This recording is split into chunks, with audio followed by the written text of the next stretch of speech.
বাবার প্রেমে গাও গান,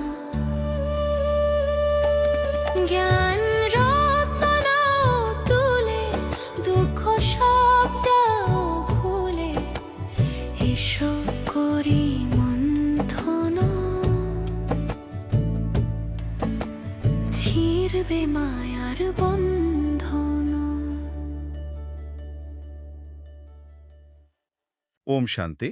প্রিয় রুহানি ভাই বোনেরা, আজ ৯ মার্চ ২০২৬-এর মধুর মুরলী মন্থনে আপনাদের অনেক অনেক স্বাগত।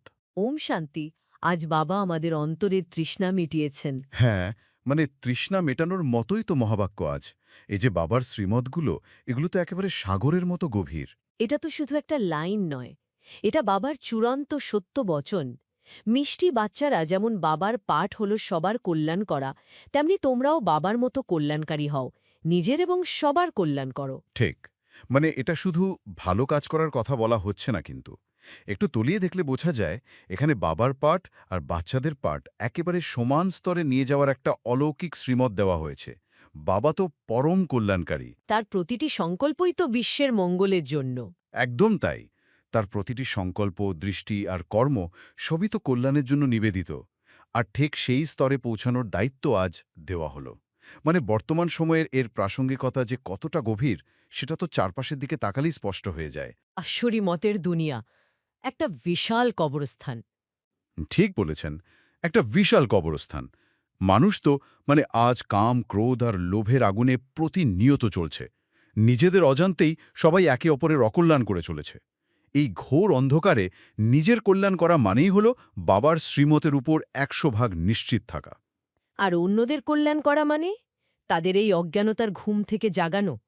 হ্যাঁ, আল্লাহ কবরস্থান থেকে জাগিয়ে সবাইকে নিয়ে যান, এই কথার প্র্যাকটিক্যাল রূপ তো এখন দেখাই যাচ্ছে। মানে বাবার পরিচয় দিয়ে আত্মাদের ২১ জন্মের উত্তরাধিকারের রাস্তা দেখানোই হলো সবচেয়ে বড় কল্যাণ। যদি এই কল্যাণকারী পাঠ নিষ্ঠার সাথে বাজানো না হয়, মানে যদি আমরা বাবার এই শ্রীমত অবজ্ঞা করি, তাহলে পরিণাম কি হবে? অসীম উত্তরাধিকার থেকে সম্পূর্ণ বঞ্চিত হতে হবে। তা তো বটেই। নিজে শুধু জ্ঞান শুনে ঘরের কোণে চুপ করে বসে থাকলে তো আর রাজপথ পাওয়া যাবে না। আর এই জন্যই তো প্র্যাকটিক্যাল জীবনে এই কল্যাণ কিভাবে করা যায় সেটা বোঝা খুব জরুরি। শুধু বড় বড় কথা বললেই হবে না। শুধু বাইরে থেকে কিছু দান করাকে তো কল্যাণ বলা যায় না। আসল কল্যাণ হল সত্য পরিচয়ের সাথে যুক্ত করে দেওয়া। একদম। বাচ্চারা বলে না, প্রদর্শনী দাও, প্রজেক্টর দাও, আমরা সেন্টার খুলব। এই যে ধরুন সেন্টারে গিয়ে সেবা করা বা নিজের অজ্ঞানতায় থাকা আত্মীয় স্বজনদের অত্যন্ত স্নেহের সাথে বাবার পরিচয় দেওয়া, এ সবই হল কল্যাণকারী হওয়ার সূক্ষ্ম উদাহরণ। এক জায়গায় বসে থাকলে তো চলবে না। যারা বিচক্ষণ তাদের মধ্যে ইচ্ছা জাগ্রত হয় যে নতুন সেন্টারে গিয়ে দেখি তারা কিভাবে সেবা করছেন। বাবার এই বাগানে তো নানা রকমের ফুল আছে। খুশিতে কিভাবে তারা নৃত্য করছে সেটা দেখার বিষয়। ঠিক তাই। ধরুন আজকের দিনে অফিসে বা পরিবারে কেউ খুব মানসিক কষ্টে আছে। তাকে শুধু লৌকিক সান্ত্বনা না দিয়ে যদি খুব স্নেহের সাথে বোঝানো যায় যে বাবা এসেছেন এবং তিনি কেমন হিরেতুল্য জীবন তৈরি করে দিচ্ছেন, তবে তার অসীম কল্যাণ হয়। এই উৎসাহ জাগলেই তো প্রকৃত সেবা হয়। বাবা আজ প্রশ্নটাও কত গভীর করেছেন। বাচ্চাদের কোন একটি বিশেষত্ব দেখে বাপ দাদা খুশি হয়ে ওঠেন? গরিব বাচ্চারা বাবার যজ্ঞে ৮ আনা ১ টাকা পাঠিয়ে দিয়ে বলে, বাবা, এর পরিবর্তে আমাদের মহল দিও। বাবা বলেন, বাচ্চারা, এই ১ টাকাও শিব বাবার খাজানা জমা হয়ে গেছে। ২১ জন্মের জন্য তোমাদের মহল প্রাপ্ত হবে। সুদামার দৃষ্টান্ত আছে না, বিনা করিতে বাচ্চারা তোমরা বিশ্বের বাদশাহী পেয়ে থাকো। বাবা বাচ্চাদের এই বিশেষত্ব দেখে খুব খুশি হয়ে ওঠেন। এই উত্তরটা হৃদয়ে একেবারে গেঁথে যায়। ভক্তির অভিমান আর জ্ঞানের সমর্পণের মধ্যে কত বড় পার্থক্য! হ্যাঁ, মানে এই জায়গাটা অত্যন্ত মন দিয়ে বোঝার মতো। এখানে বাবার কাজ করার পদ্ধতি বা ধরুন এই যুক্তিটা খুব গুরুতরভাবে মন্থন করার বিষয়। দেখুন, একজন গরিব বাচ্চা যখন ৮ আনা বা ১ টাকা পাঠায়, তখন তার মধ্যে কিন্তু কোনো লৌকিক অহংকার থাকে না। থাকে শুধু অসীম প্রাপ্তির অনন্ত খুশি আর বাবার প্রতি অগাধ প্রেম। এই পবিত্র হৃদয়, এই নিঃস্বার্থ সমর্পণটাই বাবার কাছে সবচেয়ে দামি। একদম। শিব বাবার ব্যাংক তো আর জগতের অন্য কোনো ব্যাংকের মতো নয়। বাইরের দুনিয়ার ব্যাংকে শুধু টাকার অঙ্ক দেখা হয়, কিন্তু বাবার ব্যাংকে দেখা হয় আত্মার পবিত্র ভাবনা। ভক্তিমার্গে মানুষ সাধু সন্ন্যাসী বা ভোলানাথ শিবের কাছে গিয়ে ভিক্ষা প্রার্থনা করে, বলে ঝুলি ভরে দাও। কিন্তু এখানে এখানে তো বাচ্চারা ভিখারি নয়, তারা অধিকারী। তারা 1 টাকা পাঠিয়ে সোজা বলে, বাবা, এর পরিবর্তে আমাদের মহল দিও। ঠিক, এই যে অসীম অধিকার বোধ, এটাই সবচেয়ে সুন্দর। ধনীদের ওই সোনার খাঁচা আর সুদামার সেই এক মুঠো চাল, মানে এর মধ্যে একটা বিশাল মনস্তাত্ত্বিক রূপান্তর লুকিয়ে আছে। দুনিয়ার কোটিপতিদের কাছে প্রচুর ধনসম্পদ থাকতে পারে, কিন্তু তাদের সেই ধনের সাথে মিশে থাকে প্রবল অহংকার। তা তো বটেই। তারা সব ছেড়ে আসতে ভয় পায়, মায়া তাদের সম্পূর্ণরূপে বশীভূত করে নেয়। যদি এই অহংকারকে ছাড়া না যায়, যদি বুদ্ধির দ্বারা সবকিছু সমর্পণ না হয়, তাহলে নতুন দুনিয়ায় কিছুই ট্রান্সফার হবে না। এর পরিণাম কি? এই পুরনো দুনিয়ার সাথেই সেই সব মিথ্যা সম্পদ একেবারে ধূলিসাৎ হয়ে যাবে। ঠিক এই কারণেই বাবা সুদামা দৃষ্টান্তটা বারবার দেন। হ্যাঁ, সুদামা অত্যন্ত সংকোচ আর ভালোবাসার সাথে যা দিয়েছিলেন তার বিনিময়ে বিশ্বের বাদশাহী পেয়েছিলেন। কোটিপতিরা তো মনে করে এই বিষয় সম্পত্তি ছাড়লে তাদের কি হবে। এই পুরনো দুনিয়াতে যতই লক্ষপতি কোটিপতি হোক না কেন, এসবই আসলে করিতুল্য। সময়মতো তারা হতাশাগ্রস্ত হয়ে বুঝবে এটা প্রকৃতপক্ষেই ছিছি দুনিয়া, কিন্তু তখন আর করার কিছু থাকবে না।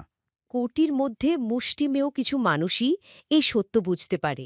একদম ঠিক, কিন্তু গরিবদের হারানোর কিছু নেই, তাই তারা দ্রুত জেগে ওঠে। এই জন্যই তো বাবা বলেন ব্যাগন সহ সবকিছু স্বর্গে ট্রান্সফার করে দিতে হবে। এটা তো কোনো আক্ষরিক স্থানান্তর নয়, এটা হলো বুদ্ধির সম্পূর্ণ সমর্পণ। আধুনিক যুগের প্রেক্ষাপটে ভাবলে মানুষ হয়তো নিজের স্ট্যাটাস বা ব্যাংক ব্যালেন্স নিয়ে খুব গর্বিত থাকে, কিন্তু যখন বুদ্ধির যোগ বাবার সাথে লাগে তখন পরিষ্কার বোঝা যায় এই সবই বিনাশী। কড়ির পরিবর্তে হিরে পাওয়ার, এটাই একমাত্র রাস্তা। হ্যাঁ, বিনা করিতে মানে কোনো বড় জাগতিক সম্পদ ছড়াই শুধু পবিত্র ভাবনার জোরে বিশ্বের বাদশাহী পাওয়া যায়। বাইরের দুনিয়ায় মানুষ এক টুকরো জমির জন্য রক্তক্ষয়ী যুদ্ধ করছে, আর এখানে শুধু সম্পূর্ণ সমর্পিত হয়ে বিনা লড়াইয়ে পুরো বিশ্বের মালিকানা পাওয়া যাচ্ছে। এই বিশেষত্বটাই তো বাপদাদাকে এতটা খুশি করে দেয়। এই যে অহংকার শূন্য হয়ে সম্পূর্ণ সমর্পণ করা, এই স্থিতিতে পৌঁছালেই তো সৃষ্টির আসল রহস্য বোঝা যায়। বাবা যখন ওয়ার্ল্ডের হিস্ট্রি জিওগ্রাফির ব্যাপারে বলেন, তখন বোঝা যায় উনি আমাদের কত স্নেহ করেন।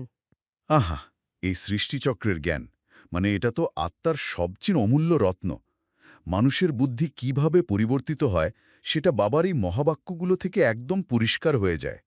শুরুতে বুদ্ধি থাকে একদম শূদ্রদের মতো, বা বলা যায় কৌরবদের মতো। সম্পূর্ণ সৃষ্টির মানুষ মাত্রই না বাবাকে জানে, না রচনার আদিমধ্য অন্তকে জানে। ঠিক বলেছেন, এই অজ্ঞানতার অন্ধকারে মানুষ গুরুদের শরণাপন্ন হয়, কিন্তু শেষ পর্যন্ত সেই গুরুদের ছেড়েও এই ঈশ্বরীয় নলেজ গ্রহণ করতে হবে। কারণ শাস্ত্রে তো কোথাও লেখা নেই যে গীতার ভগবান শিব এসে বাচ্চাদের রাজযোগ শেখান। শাস্ত্র পড়ে বিদ্বৎমণ্ডলী থেকে যে টাইটেল প্রাপ্ত করা হয়, মানে সেসবই হলো ভক্তিমার্গের। একমাত্র জ্ঞানের সাগর পরমপিতা শিববাবাই এসে বুদ্ধির তালা খুলে দেন। উনি এসে বোঝান কিভাবে ৮৪ জন্মের সিঁড়ি বেয়ে নামতে হয় আর কিভাবে এখন আবার অবতরণ করতে হবে। হ্যাঁ, আর এই আদি মধ্য অন্তের জ্ঞান, মানে শূদ্র থেকে ব্রাহ্মণ হওয়ার এই অদ্ভুত রূপান্তর, এটা কিন্তু কোনো সাধারণ থিওরি নয়। কারণ দুনিয়ার কোনো মানুষের কাছে এই সৃষ্টির আদি মধ্য এবং অন্তের সত্য জ্ঞান নেই। সবাই শুধু বর্তমানে দুঃখ নিয়েই ব্যস্ত। যদি এই সৃষ্টিচক্রের জ্ঞান বুদ্ধিতে না থাকে, আত্মা চিরকাল ভক্তির গোলকধাঁধায় আটকে থাকবে।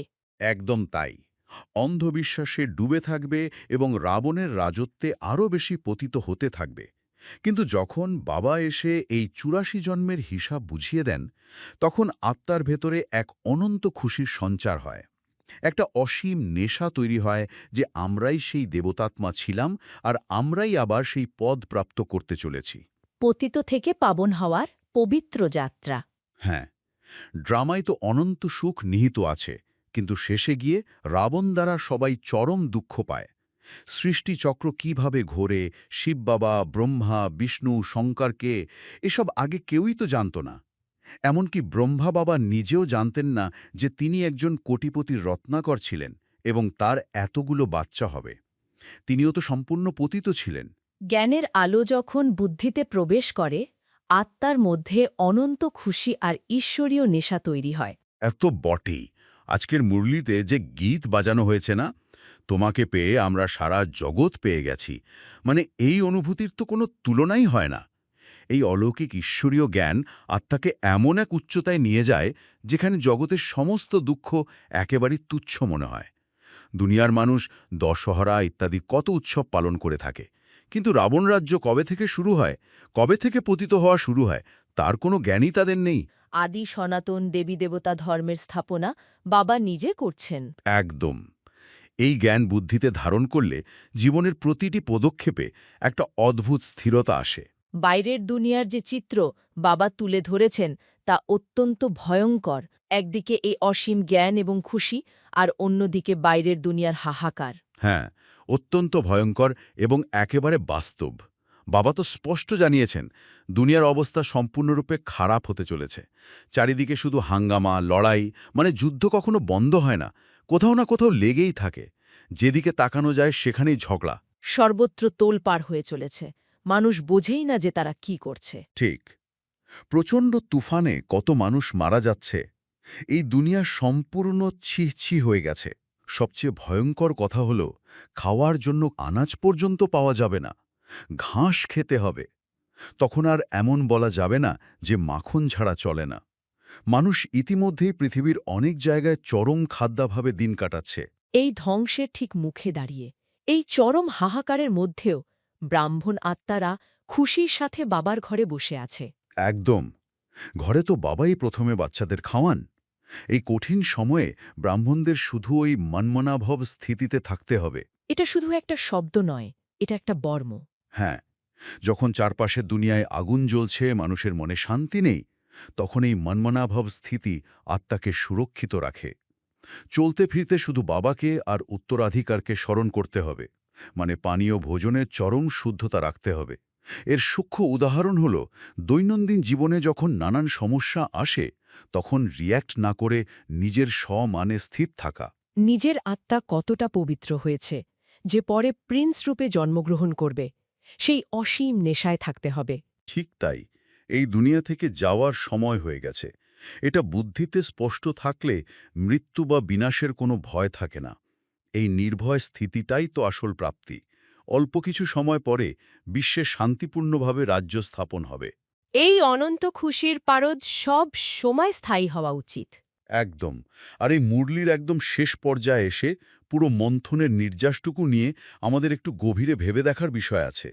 আজ সারাদিন একটু নিজেকে প্রশ্ন করে দেখা যেতে পারে যেসব জাগতিক অহংকার, সম্পর্ক বা সম্পদের সোনার খাঁচা আমরা আজও আঁকড়ে ধরে বসে আছি, সেগুলোই কি আসলে আমাদের এই বিশাল কবরস্থানে আটকে রাখছে না?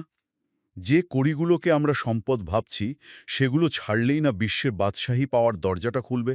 এই প্রশ্নটা বুদ্ধিতে একেবারে গেঁথে রাখার মতো। মিষ্টি মিষ্টি হারানিধি বাচ্চাদের প্রতি মাতা পিতা, বাপদাদার স্মরণে স্নেহসুমন আর সুপ্রভাত।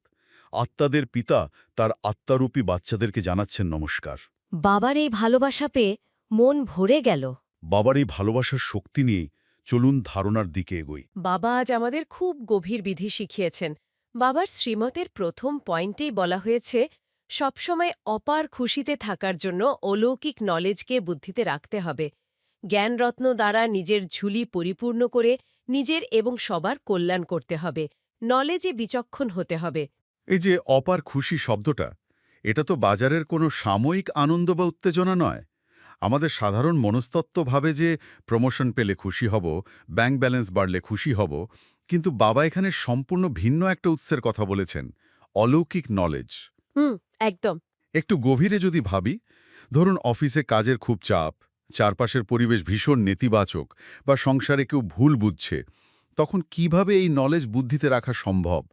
অলৌকিক নলেজ হলো এই অটল স্মৃতি যে আমরা সবাই এক একটি আত্মা, আর এই গোটা জগৎ হলো একটা বিশাল নিখুঁত নাটক। ঠিক, একটা বিশাল নাটক। শিল্ড। এই ইমোশনাল শিল্ডের ধারণাটা দারুণ।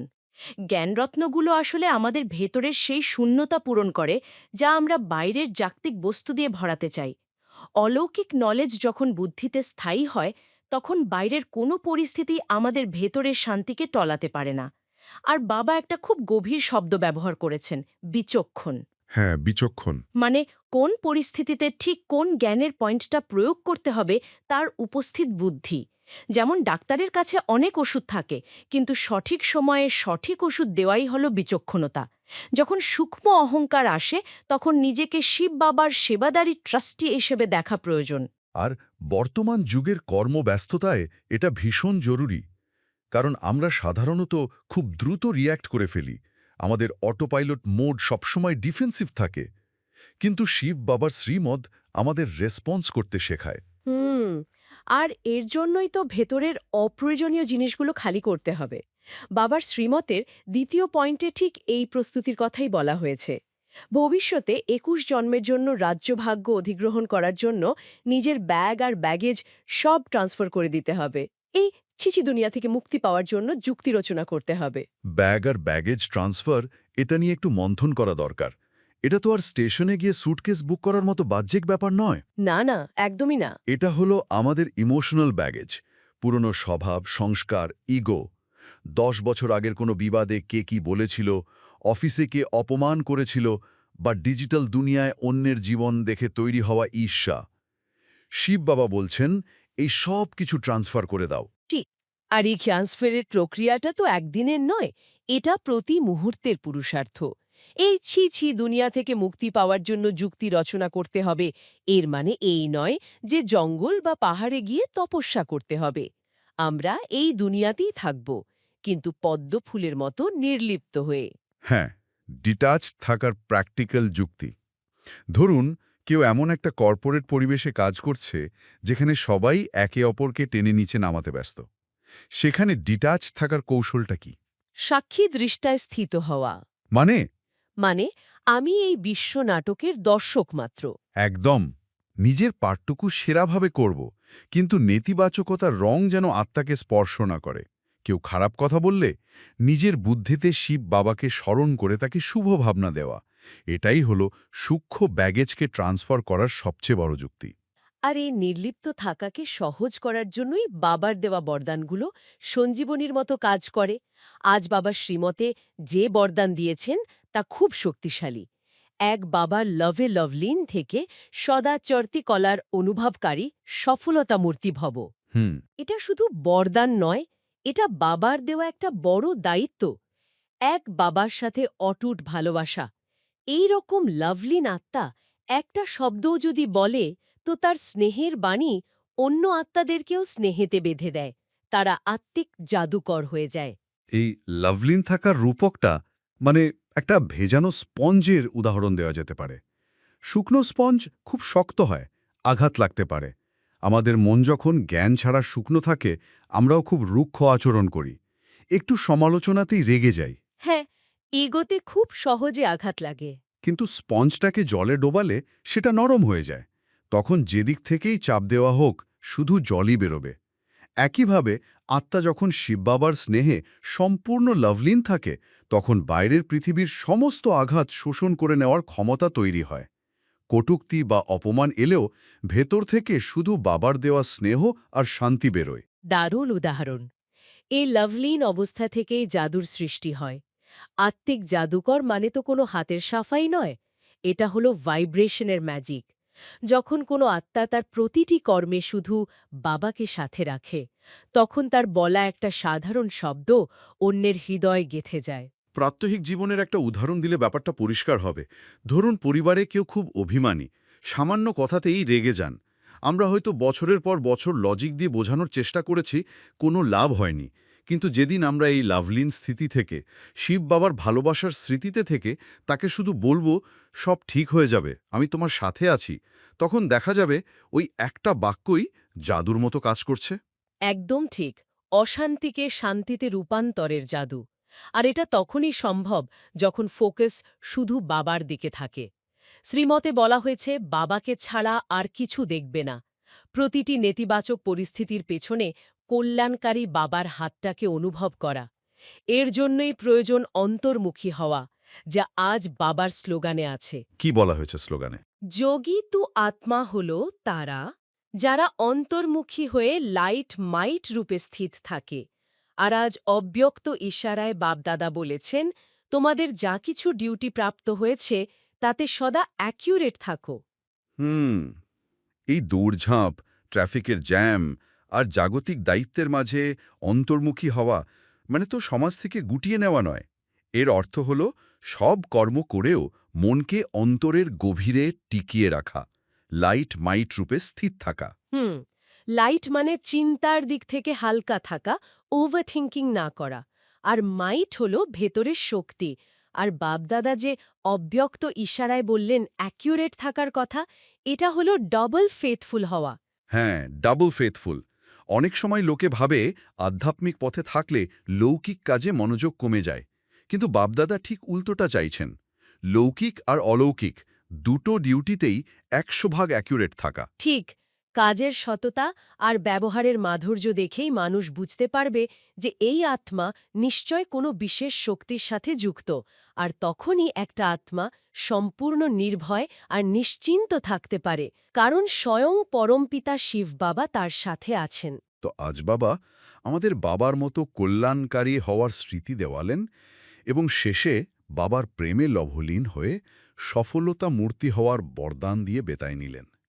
এই পুরো শ্রীমত্তাকে আত্মার গভীরে ধারণ করার জন্য আসুন এবার আমরা কিছুক্ষণ সম্পূর্ণ অন্তর্মুখী হয়ে যাই। হ্যাঁ, চলুন সব জাগতিক দায়িত্ব শিব বাবার কাছে সমর্পণ করি।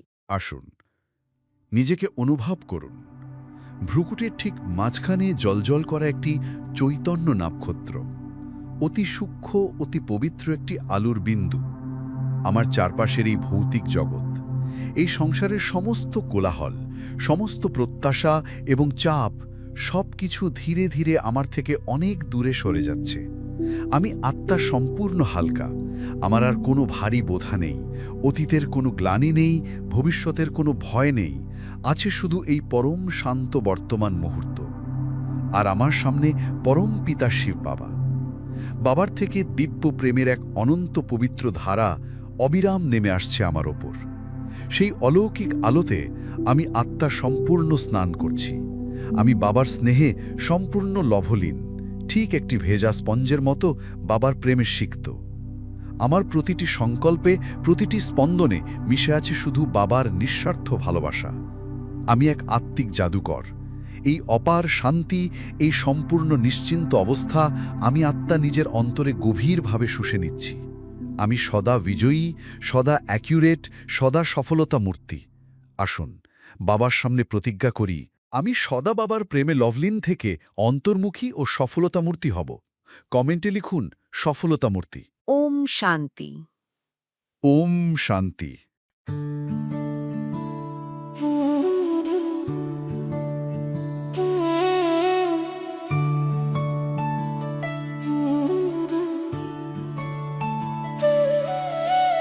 মধুবনে বাজে বাঁশি, বাবা তোমায় ভালোবাসি। মুরলি শুনে জুড়ায় প্রাণ, বাবার প্রেমে গাও গান।